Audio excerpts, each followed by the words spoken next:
दोस्तों पिछले वीडियो में हमने इम्परेटिव सेंटेंस के अंतर्गत ऑर्डर पॉजिटिव सीखे थे। इस वीडियो में हम ऑर्डर नेगेटिव सीखेंगे। दोस्तों ऑर्डर नेगेटिव का स्ट्रक्चर जो होता है, जो ऑर्डर पॉजिटिव का स्ट्रक्चर था, verb one plus object plus extension, इसके साथ डोंट और नेवर को ऐड कर देते हैं। जब नहीं बोलेंगे तो उसके लिए डोंट लगाएंगे, जब कभी नहीं बोलेंगे तो उसके लिए नेवर का यूज करेंगे। इसका कुछ उदाहरण देख लेते हैं। हिंदी में जैसे सेंटेंस बनाएंगे, धूप में मत खेलो। धूप का इंग्लिश होता है द सन। इसके लिए सबसे पहले इसमें देखेंगे एक्शन क्या है, खेलना। खेलना का अंग्रेजी क्या होता है, प्ले। तो सबसे पहले डोंट का यूज करेंगे, फिर बी वन लगाएंगे, वर्ब का पहला फॉर्म यूज करेंगे, फिर जो एक्सटेंशन है उसका यूज करेंगे। एक्सटेंशन के अंतर्गत दोस्तों हम लोगों ने पढ़ा था MPT, मैनर, प्लेस और time. Don't play in the sun. दोस्तों नेक्स्ट एग्जांपल देखते हैं, बिजली से कभी मत खेलो। यहाँ पर वर्ब जो है, एक्शन क्या हो रहा है, खेलना। खेलना का अंग्रेजी प्ले। तो यहाँ पर नेवर प्लेस करेंगे पहले, नेवर प्ले विथ इलेक्ट्रिसिटी।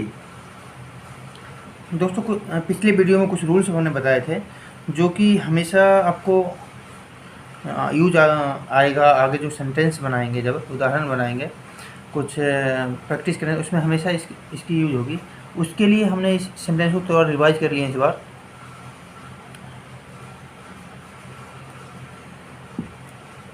पहला रूल बताया था दोस्त कि टाइम डिनोटिंग वर्ड, समय सूचक शब्द जो होते हैं, एक सेंटेंस में कई समय सूचक शब्द आते हैं, तो उसके लिए सबसे पहले हम सबसे छोटे समय सूचक शब्द को, उसके बाद उससे बड़े, उसके बाद उससे बड़े, उसके बाद उससे बड़े, इस तरह से सबसे लास्ट में सबसे बड़े समय सूचक शब्द को लिखते हैं।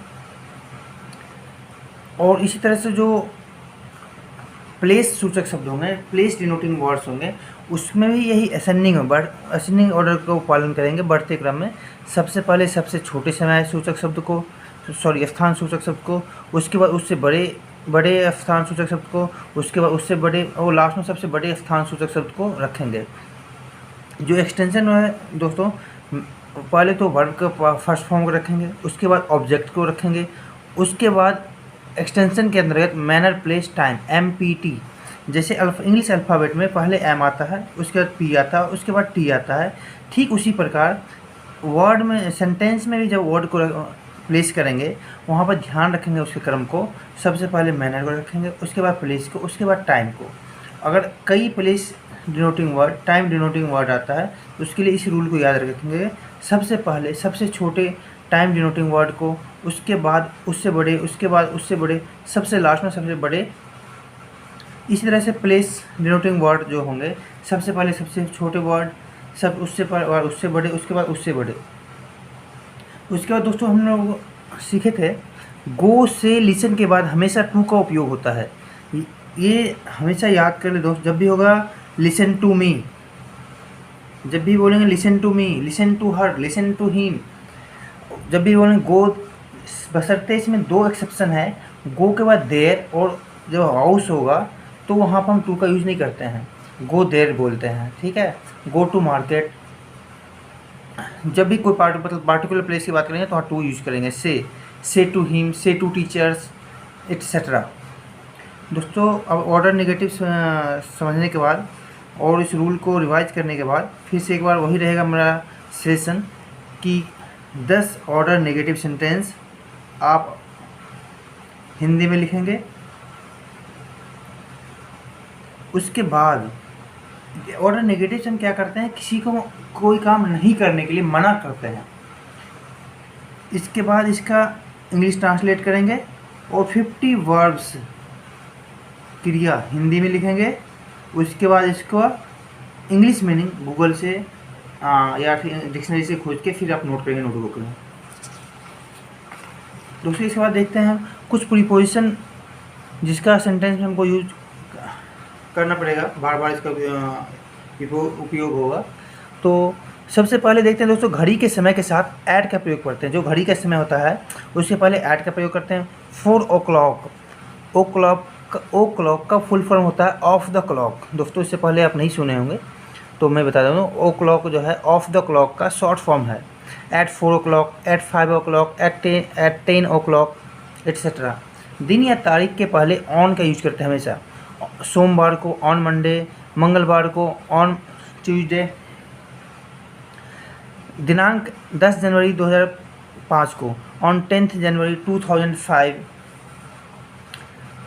सबसे छोटे स्थान के पहले ऐट का यूज करते हैं। At Porbandar, at Ludhiana, at Jalandhar etcetera.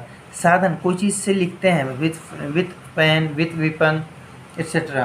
किसी माध्यम से तो वहाँ थ्रो यूज करते हैं।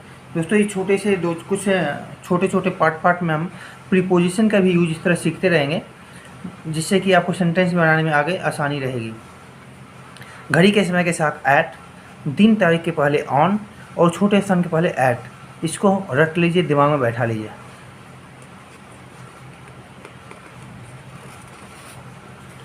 दोस्तों इम्परेटिव सेंटेंस के अंतर्गत दूसरे जो सेंटेंस है उसको रिक्वेस्ट है।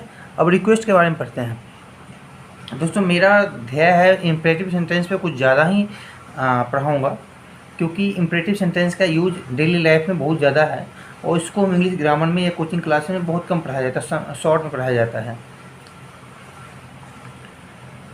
रिक्वेस्ट, जो पहले हम तो ऑर्डर दिया, किसी सामने वाले को ऑर्डर दिया, अब हम रिक्वेस्ट पढ़ते हैं। ऑर्डर और रिक्वेस्ट में हमेशा सब्जेक्ट अंडरस्टूड होता है। दोस्तों फिर से एक बार रिपीट कर रहा हूँ, सब्जेक्ट हमेशा अंडरस्टूड होता है।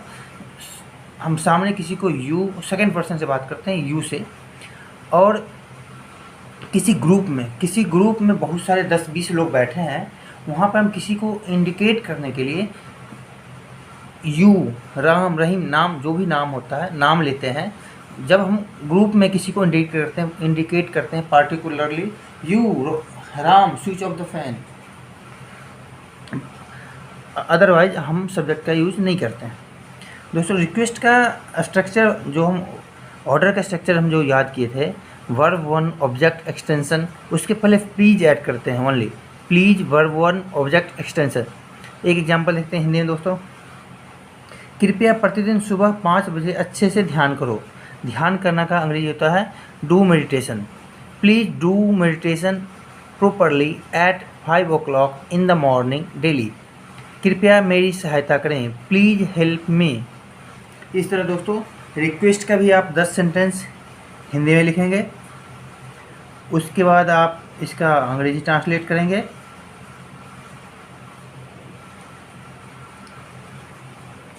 और अपने दिन प्रतिदिन में आप किसी को ऑर्डर दे रहे हैं, किसी को रिक्वेस्ट दे रहे हैं, तो अगर आप उसको अंग्रेजी में नहीं दे सकते ऑर्डर, तो आप हिंदी में ऑर्डर दे रहे हैं, उसका मन में ज़रूर एक बार सोच लें कि इसको अंग्रेजी में कैसे दे सकते थे। दोस्तों